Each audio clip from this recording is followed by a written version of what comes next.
Okay, I had a request to do a video on grammar that will help you in the reading test, and I think this is a very good idea. People don't focus enough on it. Specifically, grammar can help you in gap-fill type questions, such as complete the sentence or the tables, maybe even a diagram. So before we do that though, I need to make sure that you know what I'm talking about when I talk about the 8 parts of speech. Now, English has 8 parts of speech. Do you know them? I'm going to do this really quickly. If you don't know them, pause the video or think about them. What is the first one? The first one is nouns. So this can be single, plural, countable, uncountable. What's next? Next is verbs. So that's for actions and doing words. To describe nouns, we use adjectives. To describe verbs or to describe adjectives, we use adverbs. To connect two sentences with words like but or because or and, those words are called conjunctions. Words that describe place and sometimes time, describe position, are called prepositions. In, on, at, to, by, with, from, of. Words like he, she, it, we, you, they are called pronouns. They behave like nouns, it's just usually for people or things. And finally, a slightly more complicated one called determiners. These can be articles, such as, well, there's only 3. There's a, or an, or the. And quantifiers, don't worry about this too much. These aren't so important. The things like some and any. All right, so really I'm going to focus on this today. But when I do all of these videos, you need to know these words because I speak about them a lot. These are the 8 parts of speech. All English words can fit into one of these groups. Great, let's get on with the video then. So today I'm going to talk about nouns. For these gap-fill exercises, nouns are by far the most common type of word that you will choose as your answer. I would estimate more than 80% of the time. Let me give you a quick example. This is a history of glass. In this video, we're going to be using the Cambridge 12 readings. But don't worry, I'm not going to give you the answers. I'm not going to show you where the answers are in the text. So if you haven't done these readings yet, it's fine. I'm just going to show you in the gap fills what kind of word you're looking for and how you know that. So you can continue with the video even if you haven't done Cambridge 12 yet. Anyway, all I wanted to point out here is that's a noun, that's a noun, that's a noun, that's a noun, that's a noun. Noun, noun, and noun. They're all nouns, and that's very common.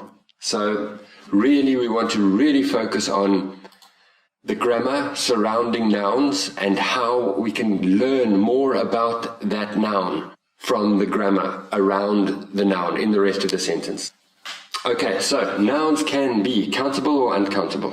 Then, if they are countable, they can be single.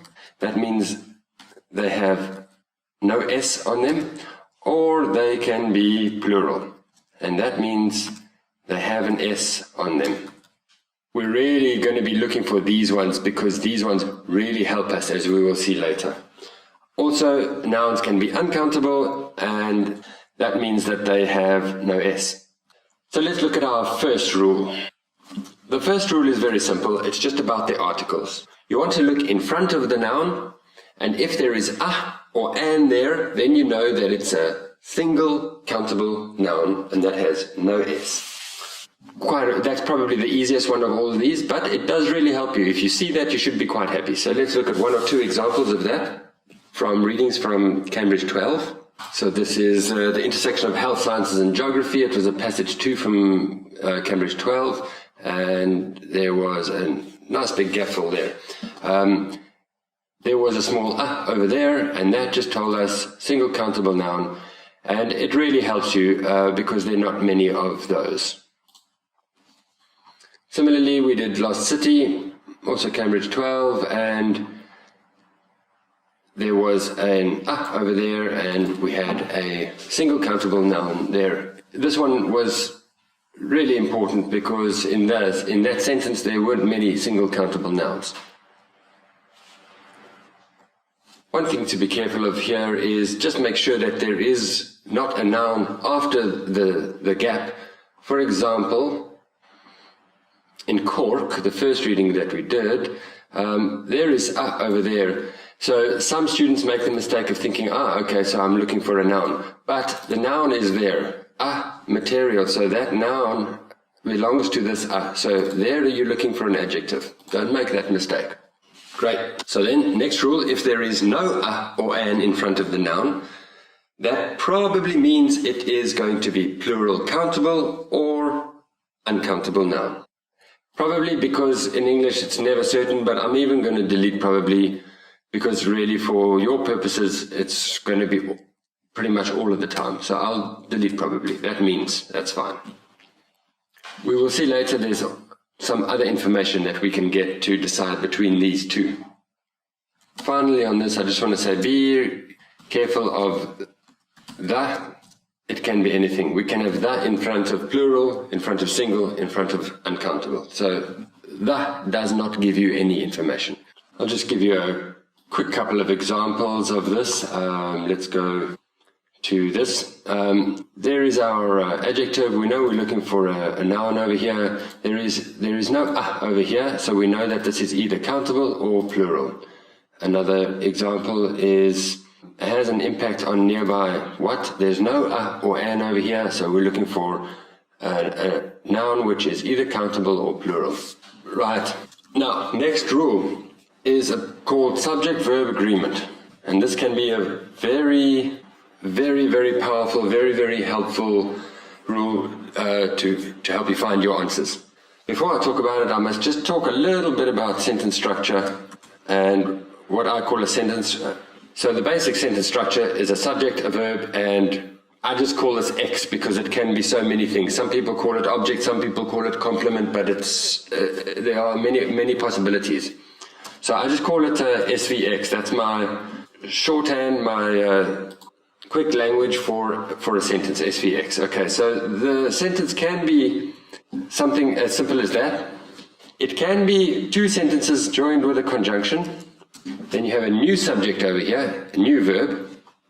So the conjunction could be but or and or because, things like that. Then another very common one that you really should know for your writing as well, we will do it in the writing course a lot, is this one, using a which. And this which is talking about whatever is in X. And there's usually not a subject over there. It's possible that there is sometimes, but for our purposes today, we don't need a subject over there. So this verb is talking about whatever is over there. Alright, so you know this, I'm sure. The verb must agree with the subject. If it's it, you will say walks with an S. If it's they, you will say walk with no S. Alright, you know that? But we're going to focus on is and are today. And all of this is that if you're looking at your sentence in the questions, you need an answer there. There is a gap in the subject of the sentence. It can be in that subject, it can be in that subject. That's where the answer is. Then look at the verb, and the verb will give you information. If the verb is, or if the verb is eats, something with an S, walks, then you know that that answer that you're looking for is single or uncountable.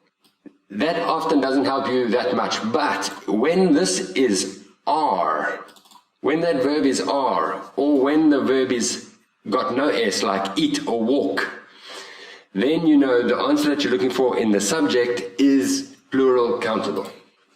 So let's look at some examples of that. This one was a great one for that.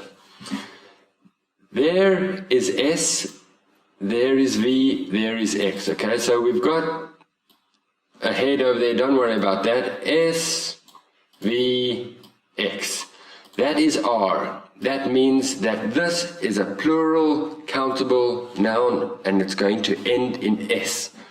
And if you find that sentence or sentences, you will see that there aren't many words that end in S, and it really, really helps you to choose the correct one, the correct noun. Plural countable. That means ends in S. Very important. Okay. Again, it happens over here. You're looking for a plural countable noun, a word that ends in S. And then again it happens over here, but this is that other example. This is this scenario. They used a relative pronoun, that, which, who.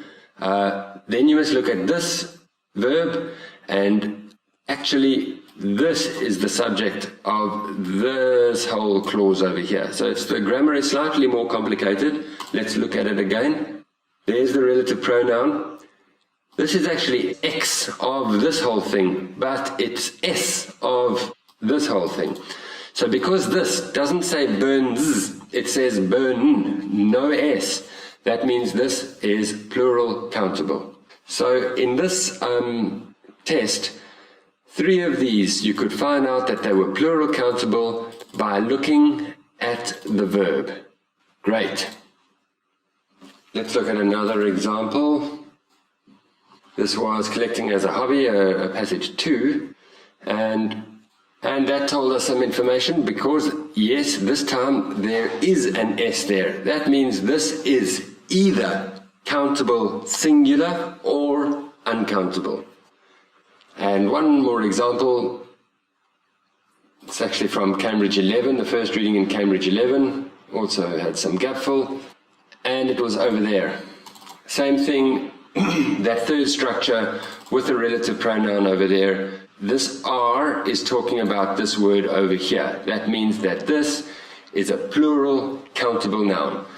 This really helped you with this question. If you went to that sentence, you saw immediately there is only one word there with a plural countable with an S on it. So it was easy to find if you noticed this grammar. I just want to add before we finish for this video is a bit shorter. It's not only is or are, of course, it can also be in the past tense. So it can also be was or were. But for the past tense, it only applies for to be. Only to be. We will see other verbs, it doesn't work. For to be, was or were, also look at that. Let's look at an example. So this was history of glass, and it was there. This is were, and that means that this must be plural countable noun. It must have an S on it. If it was, then this would be singular. All right. I'm just going to put you, but not other verbs, because in the past tense the other verbs are the same. For our example of eat, it just becomes 8 and 8. There's no S. Only to be for the past does this work. Then just one little word of caution, be careful of modal verbs, because they change the main verb. I'll give you an example. In this one over here, it was can prevent. Okay, yes, we knew that it was single because of the over there, but that's not always the case. This verb will always be the infinitive form of the verb after a modal verb. Modal verbs are can, could, may, must, should, may, might, all of those. There's never any S after that, so that doesn't give you any information. Just be careful of the modal verb. All right, we're going to continue talking about nouns in the next video. But first, I just want to do some quick examples to show you how this can help you. I'm going to take some examples from this book. It's also a very good book. I'll do it much later after I've done most of the Cambridge books. It's a difficult book, but a very good one. Also comes from Cambridge University Press. Right, let's look at one of these. Okay, so this was a passage 1. It's called Dover Bronze Age Boat, and we had some kind of a gap fill in the form of a process timeline. So, what can you see? That one, of course, single countable noun. Let's go and find 1992. 1992 was over there. We're looking for a single countable noun. Let's just go back, see what they say. Construction of something. What were they constructing? They were building a new road. So your answer there was road. Single countable noun. Right. An international something. So this is an adjective. This, because we have an over there, single countable noun again. This supports that. Of course, if it was, it's going to be a single countable noun. Let's find 2002 and look for a single countable noun. There's 2002. Can you see a single countable noun somewhere over here? It could be anniversary, it could be discovery, it could be conference, it could be meeting. So there immediately you've narrowed it down to 4 possible words, but that word then, that adjective then helps us, and we know that we're looking for that one there. Single countable noun, conference. Great. Next. This one is the most helpful, 2004, but what do you see? Take a look, pause the video, look at this one closely, please. What do you see? That's what you should see, were. That means this is plural countable noun. Let's find it, 2004. There's our sentence over there. It could be somewhere over there, but in this example, it's just a sentence. Where's the plural countable noun? A word that ends with S. Bam. You don't even need to know what it is. You can just put that in your answer. Proposals. These two didn't help us because there was the, and the doesn't help us, remember? And past tense of other verbs not to be, past tense of other verbs not to be, they don't help us. So this could have been anything. Right, one more. This one was about insects, secrets of the swarm. Again, they had this kind of thing, kind of a process. But I just want you to notice that explore, not explores. That means plural countable noun. Find honeybee. Honeybee was over there. Plural, and there's our process language. Plural countable noun. Can you see plural countable noun? Sites or scouts. Sites is there. Scouts is there. That's your answer, scouts. And there wasn't much else to help us in here. This was just obviously a single countable noun.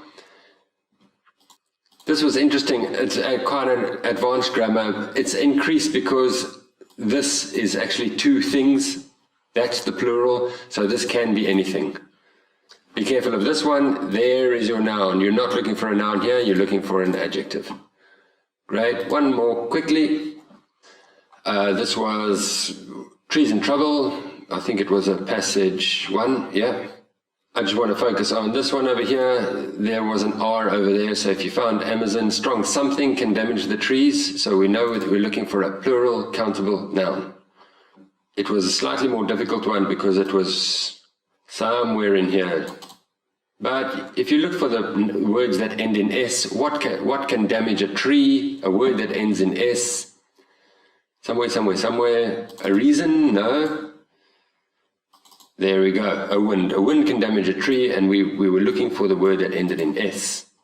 This one, because of has, it's either uncountable or single countable. Same over there, either uncountable or countable. All right, great. We went through those quite quickly, but as you can see, they can be very useful. Finding single, finding plural. Don't worry too much about countable, uncountable. Students really struggle with countable, uncountable. It's not so important here. The main thing I want you to notice is, can you find single and plural, especially the plurals? They really stand out and help you. Okay, next video, we're going to talk more about how you can get more information about these nouns, help you to really focus on only a few words that can be the possible answer. Great, thank you.